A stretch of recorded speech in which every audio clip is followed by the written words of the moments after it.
இந்த கருணாநிதியின் குடும்பம் ஆட்சி தொடருமானால் தமிழ்நாடு முழுமையாக அழிந்து போகும். நாம் கேள்விப்படுகின்ற விஷயங்கள் நமக்கு கவலை அளிக்கக்கூடியதாக, அச்சமுறக்கூடியதாக இருக்குது. சிபிஎஸ்சி ஸ்கூலுக்கு முன்னாடி, சென்ட்ரல் ஸ்கூலுக்கு முன்னாடி எங்கெல்லாம் தமிழ்நாடுடைய இன்டெலிஜென்சியாவினுடைய குழந்தைகள், IAS IPS officers, lawyers, chartered accountants, engineers, doctors, இவர்களுடைய குழந்தைகள் படிக்குதோ அங்கெல்லாம் பொட்டலம் வைக்கிறான். ஆகவே இந்த கருணாநிதியின் குடும்பம் ஆட்சி தொடருமானால் தமிழ்நாடு முழுமையாக அழிந்து போகும்.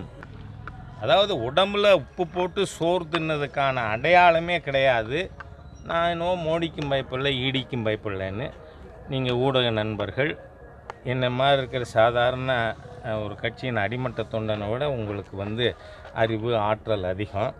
நீங்கள் உயர்நீதிமன்றத்தில் முதல்ல டாஸ்மாக்கு தடை கேட்டு வழக்கு தொடர்ந்தது தமிழக அரசாங்கம்.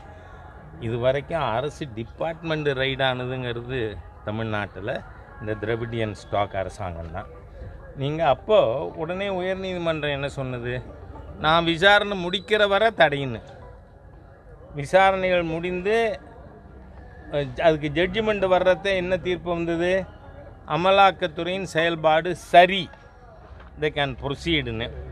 இப்போ நீங்கள் பார்த்தீங்கன்னா அதில்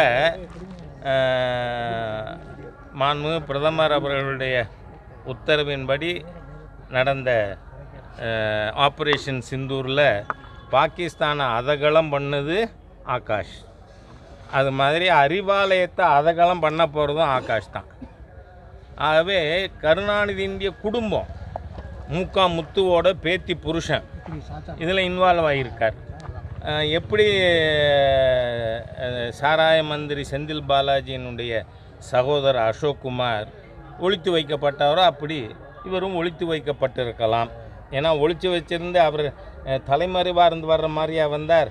இல்லை, நித்தம் போஷாக்கா சாப்பிட்டு அசோக்குமார் அந்த மாதிரி தான். அது மாதிரியாக கருணாநிதி மகனோட பேத்தி புருஷனும் அப்படித்தான் இருக்கும்னு நினைக்கிறேன்னா